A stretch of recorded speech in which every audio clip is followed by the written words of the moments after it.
Hey everyone, Taka here with your customary overview for patch 7.4. Quite a bit has changed in all modes for this patch, so expect a somewhat longer video than usual. First things first, Season 17 is over and Season 18 has started. Additionally, Series 9 has ended and Series 10 has begun. You can see the level 25 reward on screen now.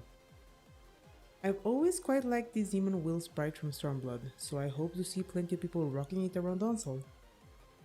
If you forgot to claim your rewards from last season, do not fret. You can just press the last series rewards button on your PvP profile to claim the last of your rewards. Season 18 of Rank Crystalline Conflict will be hosted in the following data centers. For North America, that will be Primal. For the Japan data centers, that will be Gaia. For Europe, it will be Chaos, and for Oceania, as per usual, it will be Materia. Before we go on to job adjustments, there's a few new matters that I want to touch on briefly, and that concern the addition of old Feast armor as purchasable rewards. The devs have decided to re-add the models for the Lone Wolf and Pack Wolf attires as replicas purchasable for commendation crystals. On screen, you can see the cost for both sets. To accommodate for their higher cost, Square Enix has drastically inflated the number of crystals one gets at the higher ranks. Personally, I think this is a terrible idea. Not only do NA and Ryu already have a problem with win traders and boosters going unpunished, it also does nothing to motivate the lower ranks to continue queuing the entire season, which has been a pretty serious issue historically. I would hope in the future they remedy this in some way, giving lower ranked players good motivation to continue playing by offering incentives such as shards of commendation crystals or something akin to it. I know there's some discussion of it going on in the official forums. I would recommend that you visit and leave your own opinion. Now, let's go on to the rest of the patch notes. Let's go over job adjustments first. Paladin's Shield Smite has seen some change in order to diminish the strength of shield break. Now, if Smite is applied to a player in guard, it will only break the guard but not apply the damage amp. If it is applied to a player outside of guard, they will only receive the damage amp. Dark Knight has had its plunge heal down effect cut down from 20% to 15%, and the HP and MP restore it gets from knocking out plunge enemies has also been cut down from 20 to 15%. Salted Earth has had both its heal over time and damage over time effect reduced from 6k to 5k. Gunbreaker's LB pulsing damage has been up from 4 to 4.5k. Because what's one more buff to Gunbreaker, right? Dragoon and Ninja see some needed potency increases to Gearskugel, Nastron, Hyosho, and Goka. This last one adds a considerable amount of pressure through damage over time, which might lift Ninja's profile as a potential damage dealer to play in solo queue, LP, and Frontlines. Samurai has received a bit of a buff to the shield it receives from landing Ogi Namikiri and its follow-up on 2 targets or more, bumping it up to 10k HP. Viper gets my vote for glow up of the patch, with the potency of the initial hit of its LB going from 12 to 15k. While on paper this potency buff might not sound like a lot, it actually makes it so that Vipers who know how to do scale bombing can suddenly delete around 40k worth of an unmitigated health bar in an LB combo, so don't hit the skills, I guess? The Soul Physical range change, Dancer, has had an extra 500 damage pin to each wave of Honing Dance, for a total of 18k flat damage for all 4 waves of it if the whole thing is casted uninterrupted. This is not counting buffs from both the Dancer and its parties, so suddenly Honing is looking very spicy. Pictomancer has also seen a very small nerf in the healing reduction effect of Clawed Muse, from 20 to 15%. But also a buff in Tempera Aggressa and Star Prism now going through walls. Let's move on to the healers. White Mage sees nothing but buffs. Aquaveil's duration has been shortened by 2 seconds, from 20 to 18 seconds.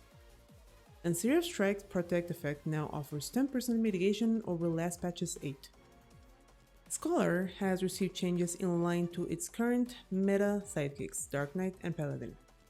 Biolysis has received exactly the same nerf plunge heal down effect had. And Chain Stratagem now applies either a guard break or a damage amp, but not both. However, similarly to Pictomancer, Accession's Spread Super Shield now also goes through field obstacles. Lastly, the healer role action Halen has had its MP cost change from 2.5k to 2k MP. I know exactly 0 people who use this role action in Frontlines, as exchanging your own recuperates for extra heals when basically your healers, save for Sage, have extra heals of their own, so it makes no sense. But I suppose Queenix had a reason for this one? Now then, let's move on to the new Frontlines map, Worker Chirte. I sure hope I'm saying that right. In terms of basics, it has exactly the same queuing requirements as every other Frontlines map.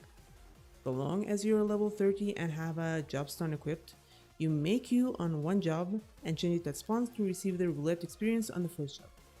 First team to 1400 points or highest rating at timeout wins. The objectives for this map are called triumphs, which slowly but steadily activate across the map in the fashion scene in the notes on the video. While somewhat similar to Lancel in principle, the way in which one captures this is physically by standing on the angles of the objective itself.